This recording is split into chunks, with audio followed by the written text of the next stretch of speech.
I, 28F, have been with my fiancé Simon, 31M, for 4 years, and our relationship has been a roller coaster of emotions, especially in recent months.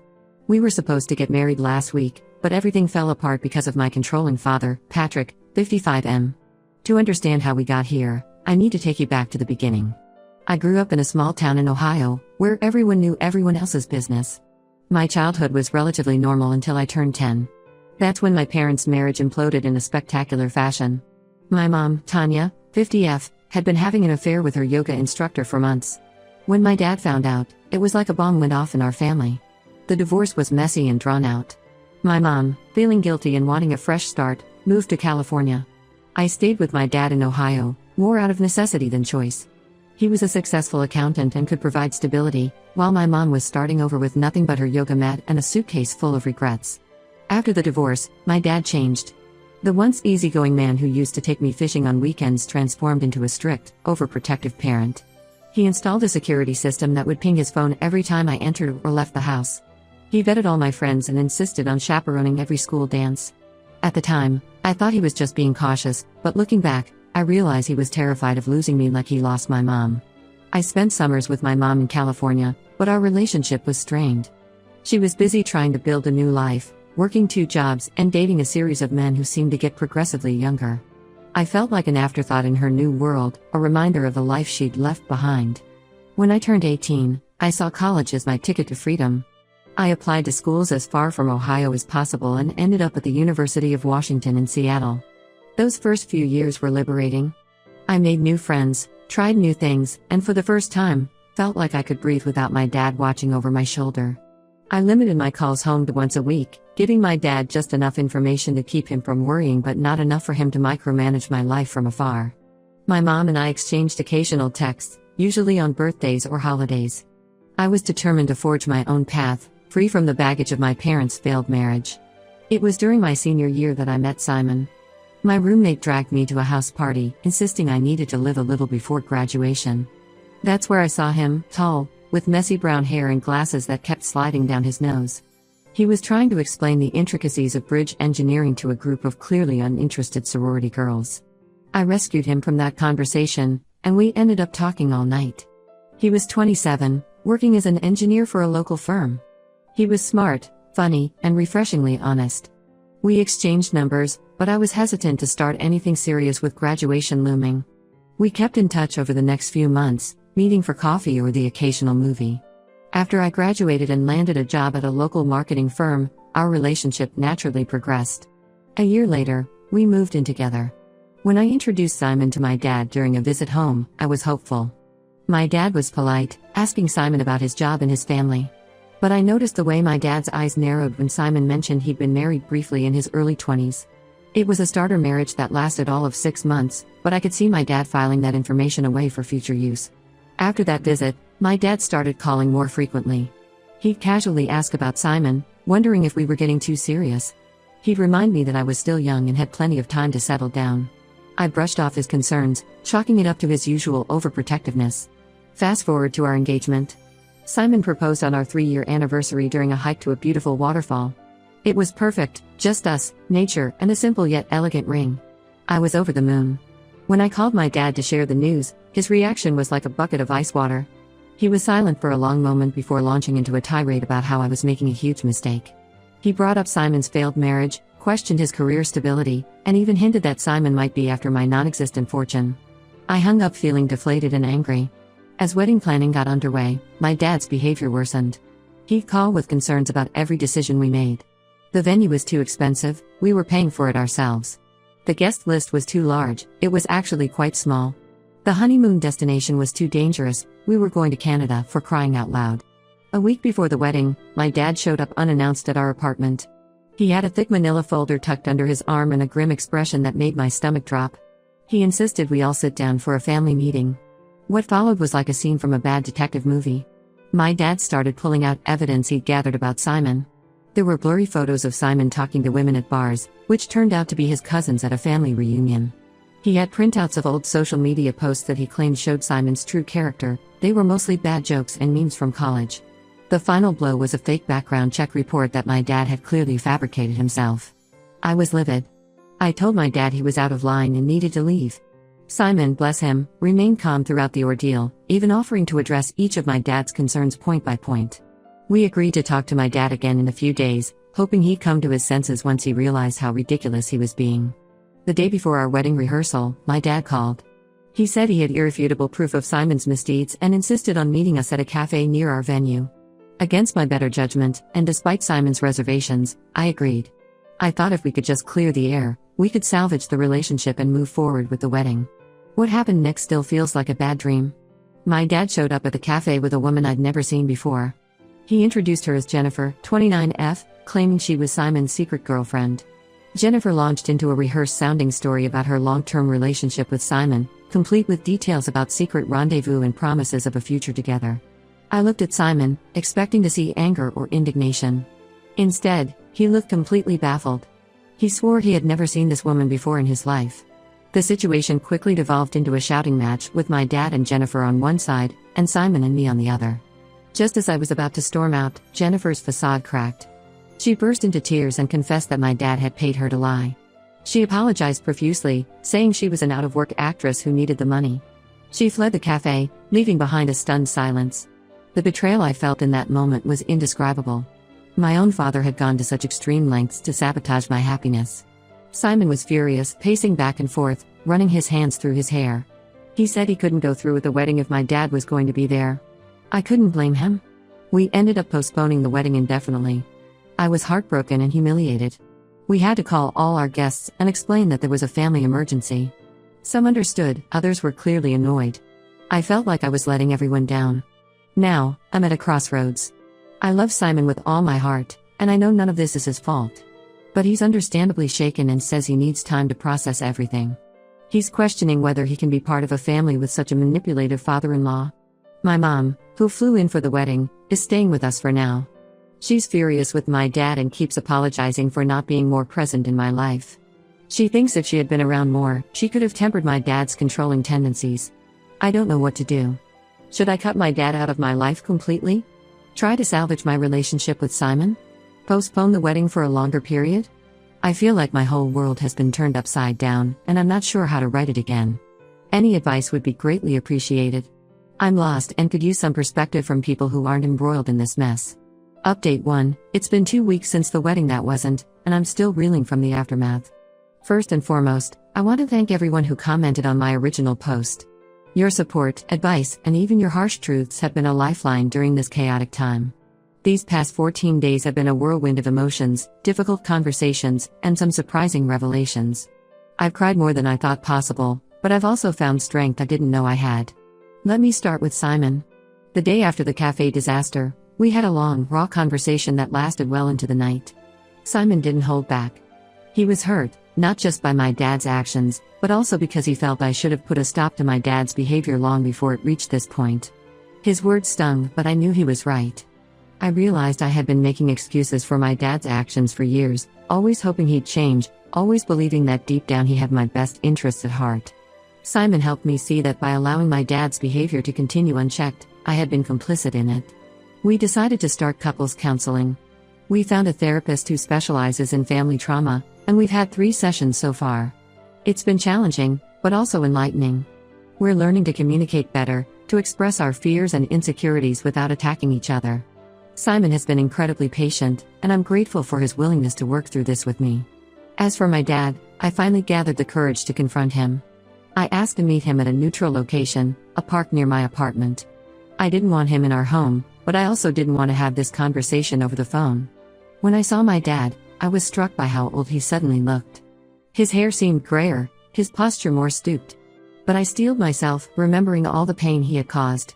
I laid everything out, how his actions had hurt me, damaged my relationship, and betrayed my trust. I told him about the humiliation of canceling the wedding, the strain it had put on my relationship with Simon, and the trust issues it had brought to the surface. I expected him to be defensive, to justify his actions or try to shift blame.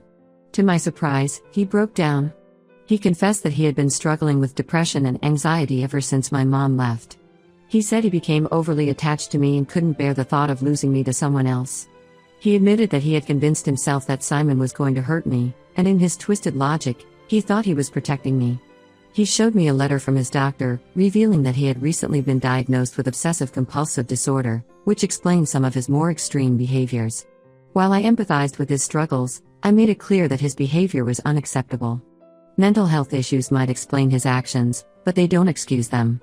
I told him that if he wanted any chance of being in my life, he needed to get professional help and make amends to both me and Simon. My dad agreed to start therapy. He gave me permission to speak with his therapist, so I could be sure he was actually attending sessions and working on his issues. It's a small step, but it's something. My mom has been an unexpected source of support through all this. She extended her stay and has been helping us deal with the aftermath of the canceled wedding. She's been making calls to vendors, trying to recoup some of our deposits, and helping us figure out what to do with all the wedding favors and decorations we had already purchased. More importantly, she's been a sounding board for me. We've had some long, honest conversations about her marriage to my dad, her affair, and the impact their divorce had on all of us. She's been encouraging me to set firm boundaries with my dad, something she admits she should have done years ago. Simon and I have decided to take a short trip together next month. Nothing extravagant, just a weekend getaway to a nearby beach town. We both feel we need some time away from everything to reconnect and refocus on our relationship. We're still planning to get married, but we're taking things slow. We've agreed to revisit the idea in 6 months, giving us time to work through our issues in therapy and make sure we're both ready. As for the practical aspects of canceling a wedding, it's been a nightmare. We lost deposits on the venue and the catering. Most vendors have been understanding, but a few have been less than sympathetic. We're considering having a small dinner party for our local friends who were supposed to attend the wedding, just as a way to thank them for their support and understanding. I'm focusing on healing my relationship with Simon and learning to stand up for myself. It's not easy, there are moments when I feel overwhelmed by guilt and uncertainty. But then I remind myself that I'm doing the work, that I'm committed to change, and that's what matters. There's still a long road ahead, but for the first time in weeks, I'm feeling hopeful about the future. Thank you all again for your support. I'll update again when there's more to share. Update 2. It's been 2 months since my last update, and I wanted to share some developments with you all. Your continued support and advice have been invaluable during this challenging time. Simon and I went on our weekend trip as planned. We chose a quiet beach town about 3 hours drive from our home. The first day was awkward, we both felt the weight of everything we'd been through, and it was hard to relax. But as the weekend progressed, we found ourselves opening up more. We had some deep conversations about our future and what we both want. Simon confessed that he's always wanted children, but my dad's behavior had made him question whether bringing kids into this family dynamic was a good idea. I shared my own fears about parenthood, worried that I might inadvertently replicate some of my dad's controlling behaviors. These conversations weren't easy, but they brought us closer. We realized we both wanted the same things: a strong partnership, a family of our own, and the tools to break the cycle of dysfunction we'd both experienced in our families. When we returned home, we made a big decision. We're moving forward with our wedding plans, but on our own terms. We're planning a small, intimate ceremony with just our closest friends and immediate family. No big production, no stress, just us celebrating our love surrounded by the people who have supported us through this difficult time. We've set a date for 3 months from now. It feels soon, but also right. We don't want to wait any longer to start our life together, and we feel that this smaller ceremony better reflects who we are as a couple. My dad has been seeing a therapist regularly.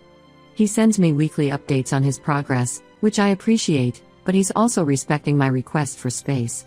Last week, he sent a heartfelt letter apologizing to Simon. It wasn't perfect, there were still traces of his old thinking, but it was a start. Simon and I discussed it, and we've agreed to meet with my dad next month.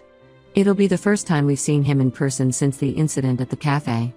We're both nervous, but we feel it's necessary for closure, regardless of the outcome.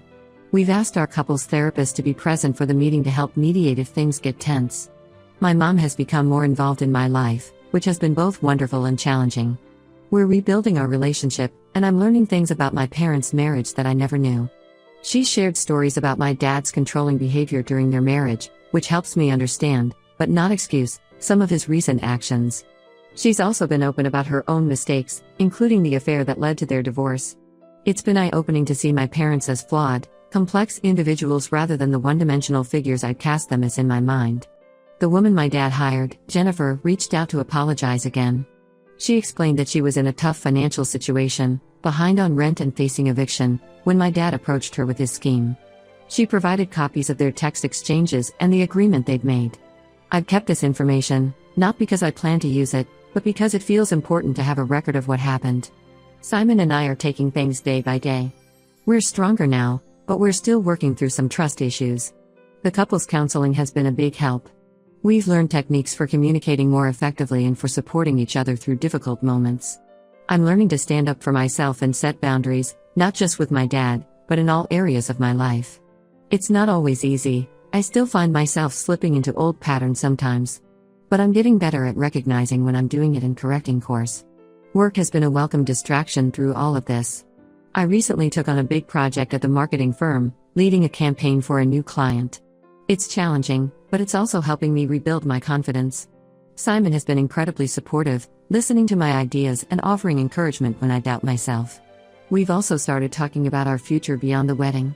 We're considering buying a house in the next year or two. It feels good to be making plans again, to be looking forward instead of always glancing over our shoulders. As we approach our rescheduled wedding date, I find myself feeling a mix of excitement and nervousness. But it's a different kind of nervousness than before. This time, it's not about whether we're doing the right thing, but about starting this new chapter of our lives together. Thank you all for your continued support. I'll update again after our meeting with my dad and as we get closer to the wedding. Update 3. It's been 6 months since this whole ordeal began, and I wanted to give a final update. So much has happened, and I'm in a very different place now than I was when I first posted. First and most importantly, Simon and I got married last weekend. It was a beautiful, intimate ceremony in a small garden with just 30 of our closest friends and family. It was nothing like our original plans, but it was perfect for us. We wrote our own vows, and there wasn't a dry eye in the garden when we finished. The meeting we had with my dad a few months ago went better than expected. He's been consistently working with his therapist, and the change in him is noticeable. He's less anxious, more willing to listen, and he's learning to respect boundaries. During our meeting, he apologized to both Simon and me. He admitted that his actions were driven by his own fears and insecurities, not by any real concern about Simon's character. He also shared that he's been diagnosed with an anxiety disorder and is on medication now, which has helped him manage his intrusive thoughts. After a lot of discussion and soul-searching, we decided to invite my dad to the wedding. It wasn't an easy decision, but it felt right. He attended, and to his credit, he was on his best behavior. He even gave a short, emotional speech at the reception, apologizing publicly for his actions and promising to do better.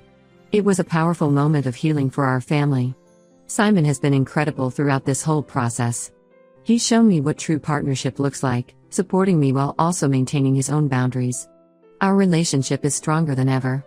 We've learned to communicate more openly, to trust each other more deeply, and to face challenges as a team. My mom walked me down the aisle. Over these past months, we've rebuilt our relationship, and I'm grateful for her presence in my life now. She's become someone I can turn to for advice and support, something I never thought would be possible given our strained relationship in the past. As for me, I've learned so much about setting boundaries and standing up for myself. I'm in therapy on my own now, working through some of the issues that stemmed from my childhood.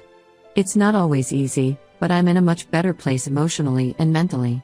We're settling into married life now, and it feels wonderful. We're planning a belated honeymoon for next summer, a trip to New Zealand that we're both excited about. We've also started looking at houses in a nearby neighborhood, thinking about putting down roots.